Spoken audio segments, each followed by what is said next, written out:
Merhaba arkadaşlar, kanalıma hoş geldiniz.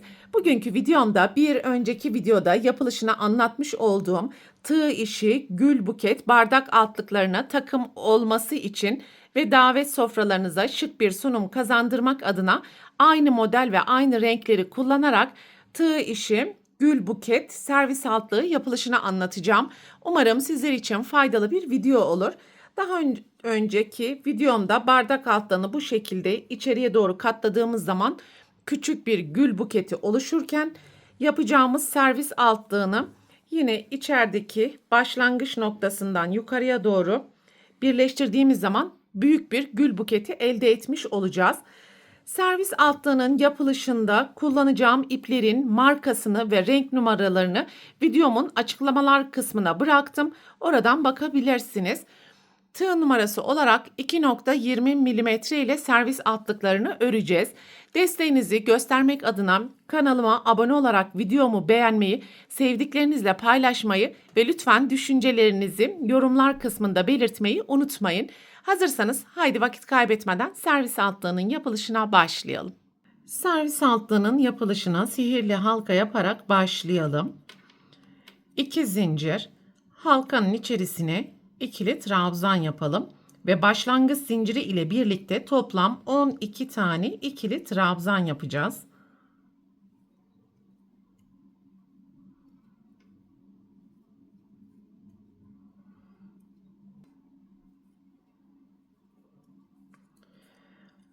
İkili trabzanı yaptıktan sonra sihirli halkanın ipini sıkıştıralım ve ilk zincirin tepesine kayma dikişi yaparak sırayı tamamlayalım. 2 zincir, aynı boşluğun içerisine ikili trabzan yapalım. 1 zincir, sonraki trabzanın tepesine 2 ikili trabzan. 1 zincir, sonraki trabzanın tepesine 2 ikili trabzan.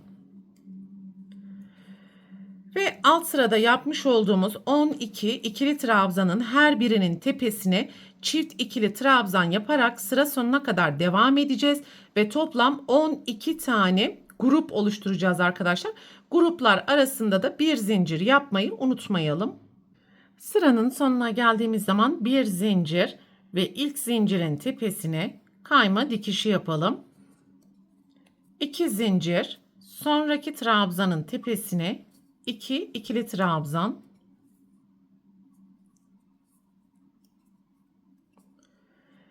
Bir zincir, sonraki gruba geçiş yapalım.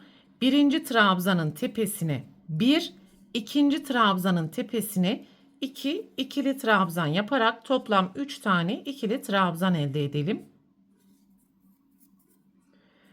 Bir zincir, sonraki gruba geçiş yaparak birincisine 1 trabzan, ikincisine 2 ikili trabzan yaparak 3 tane ikili trabzan yapalım. Ve bu şekilde sıra sonuna kadar yapmaya devam edelim.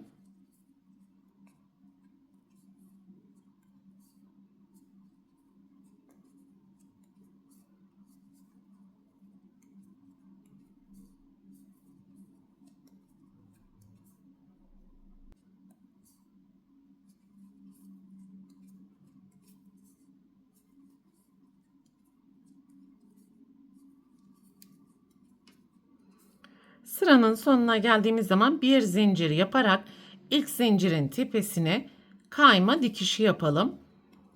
2 zincir, sonraki trabzanın tepesine ikili trabzan, grupta bulunan son trabzanın tepesine 2 ikili trabzan. Sonraki gruba geçiş yapalım. Yan yana 2 trabzan, son trabzanın tepesine 2 ikili trabzan yapalım.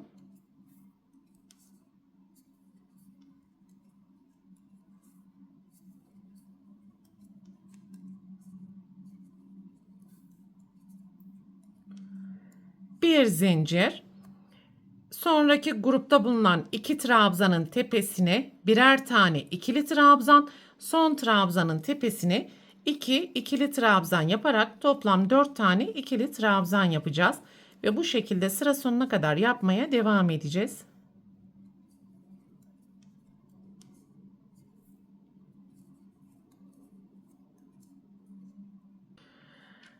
Sıranın sonuna geldiğimiz zaman bir zincirden sonra ilk zincirin tepesine kayma dikişi yaparak sırayı tamamlayalım. 2 zincir, yan yana 2 trabzan, son trabzanın tepesine çift trabzan yapalım.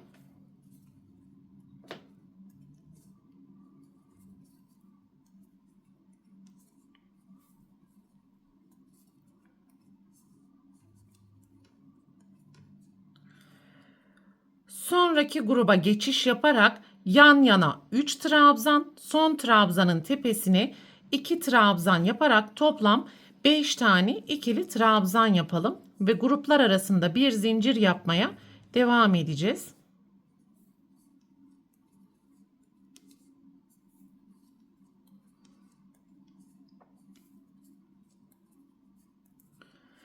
Bir zincir, yan yana 3 trabzan, son trabzanın tepesine çift trabzan.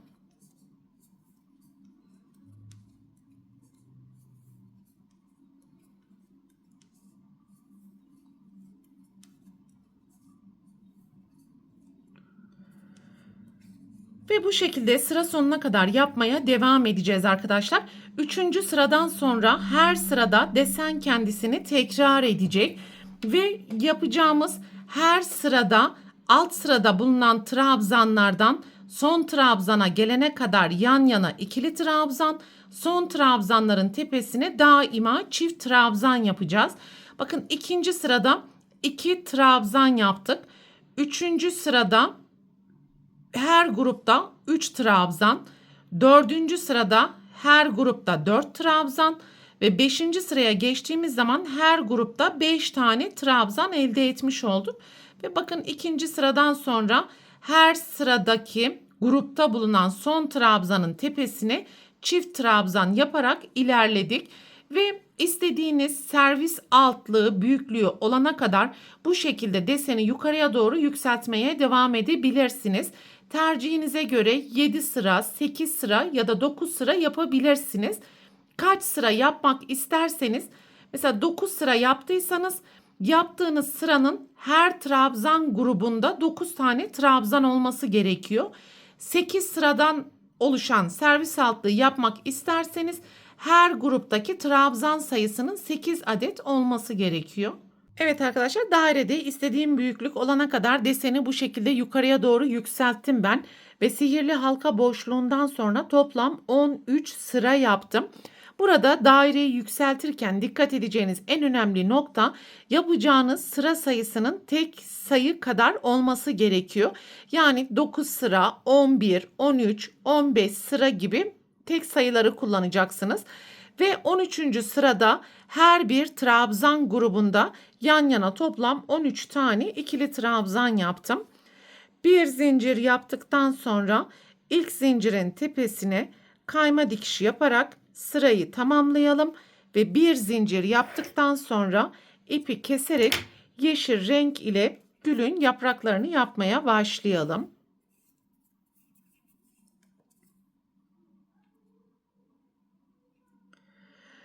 Alt sırada yapmış olduğunuz herhangi bir trabzanın tepesinden ipi sabitleyebilirsiniz. 4 zincir, 2 boşluk atlayalım, sık iğne yapalım. 4 zincir,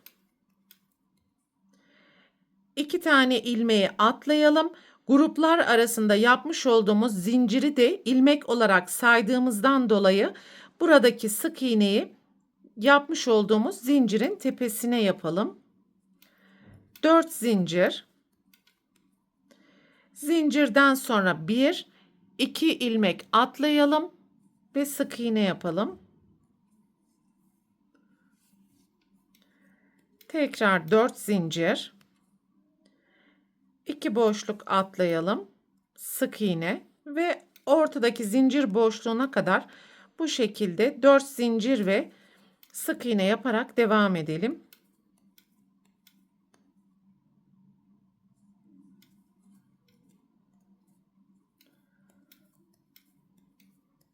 Bakın, zincir boşluğuna geldik. Birinci ilmek, zincir, ikinci ilmek, Sonraki grupta bulunan trabzanın tepesine sık iğne. Yani yine 2 tane boşluk atlamış olduk ve bu şekilde sıra sonuna kadar yapmaya devam edeceğiz.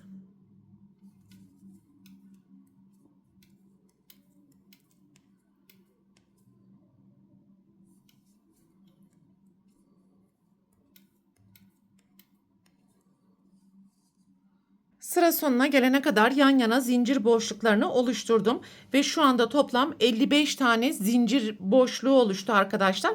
Burada çift sayı kadar zincir boşluğu yapmanız gerekiyor. 56. zincir boşluğunu yapmak için 4 adet zincir yapalım. Bakın bu kez bir boşluk atlıyorum ve ilk ipi sabitlemiş olduğumuz noktanın içerisine kayma dikişi yaparak sırayı tamamlıyoruz ve toplam 56 tane boşluk oluşturmuş olduk. İlk zincir boşluğunun içerisine sık iğne yapalım. 4 zincir. İkinci zincirin içerisine kayma dikişi. 3 zincir. Aynı boşluğun içerisine sık iğne. Sonraki zincir boşluğuna geçiş yaparak sık iğne yapalım. 4 zincir. İkinci zincirin içerisine kayma dikişi ve 3 zincir yaptıktan sonra aynı boşluğun içerisine sık iğne ve yan yana bu şekilde sıra sonuna kadar üçgenler oluşturarak devam edeceğiz.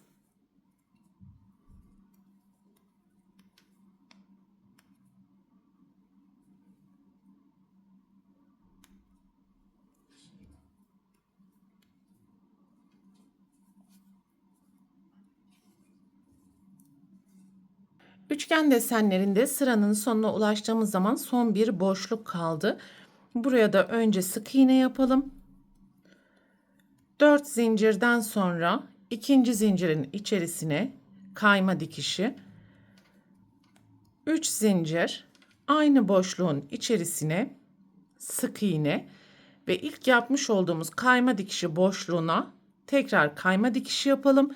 Bir zincir yaptıktan sonra ipi keserek gülleri yapmak istediğiniz renk ile devam edebilirsiniz. Ve burada oluşturmuş olduğumuz üçgenlerin herhangi birinden başlayabilirsiniz arkadaşlar. Ve yaptığımız üçgenlerin sol tarafında bulunan sık iğnenin her iki kanadını birden kullanarak ipi buraya sabitleyelim. Ve toplam 14 zincir yapalım. Güllerin daha büyük olmasını istiyorsanız zincir sayısını artırabilirsiniz. 14 zinciri yaptıktan sonra 4. zincirin içerisine 2 tane ikili trabzan yapalım. Sonraki zincirin içerisine 3 ikili trabzan.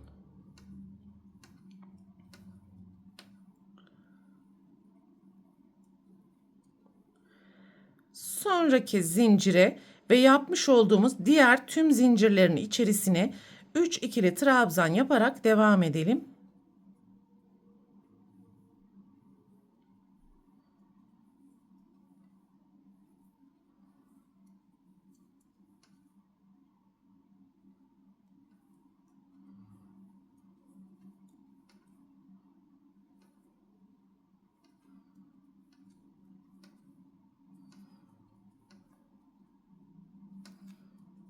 Son zincir boşluğunun içerisine de 3 tane ikili trabzanı yaptıktan sonra 3 zincir yapalım ve aynı boşluğun içerisine kayma dikişini yaptıktan sonra yapmış olduğumuz bu ikili trabzan bölümünü şu şekilde içeriye doğru saralım.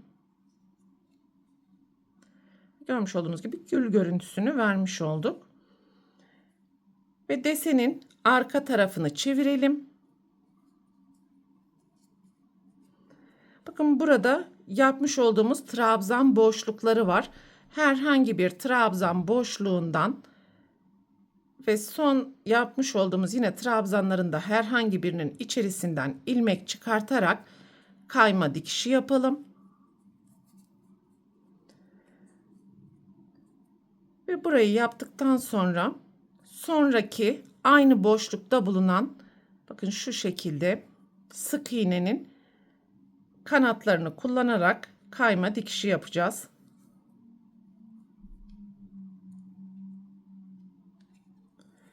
Ve bir zincir yaptıktan sonra ipi keserek ikinci gülü yapmaya başlayabiliriz.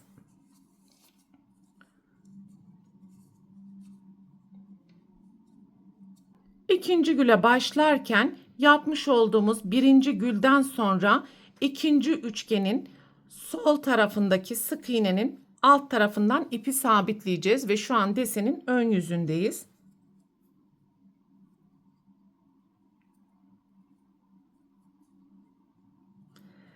...14 tane zincir yapalım.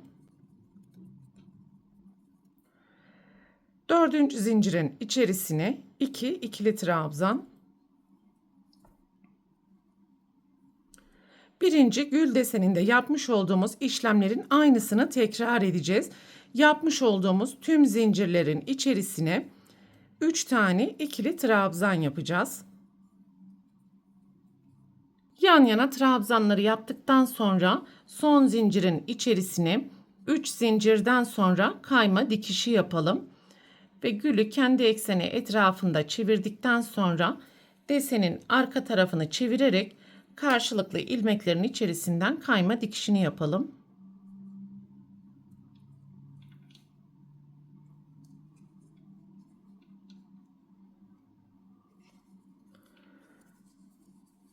Ve desenin arka tarafından sonraki gelen üçgenin içerisinden kayma dikişini yapalım ve bir zincir yaptıktan sonra ipi keserek sonraki güle geçiş yapalım.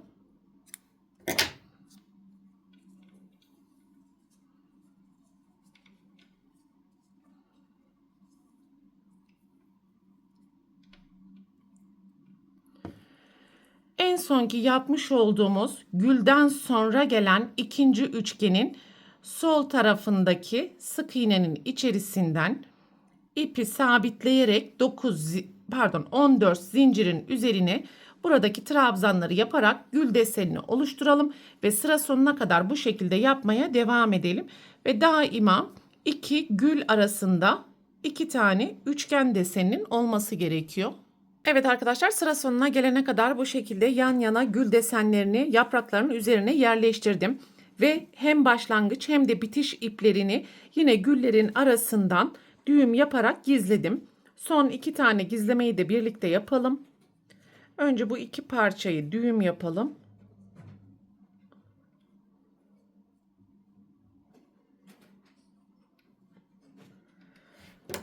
Ve daha sonra tığı şu şekilde gülün ortasından geçirerek iç kısma doğru çekebilirsiniz.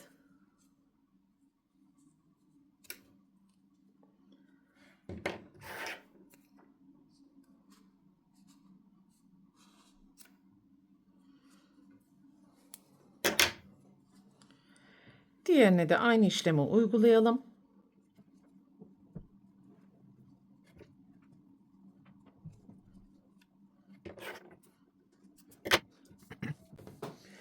Evet, böylelikle suplanın tüm yapılış aşamalarını tamamlamış olduk arkadaşlar.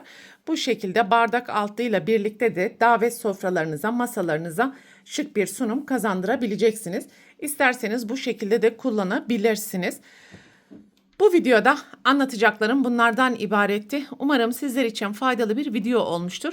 Sonraki eğitim videosunda görüşene dek lütfen kanalıma abone olarak videomu beğenmeyi ve sevdiklerinizle paylaşarak destek olmayı unutmayın. Hoşça kalın.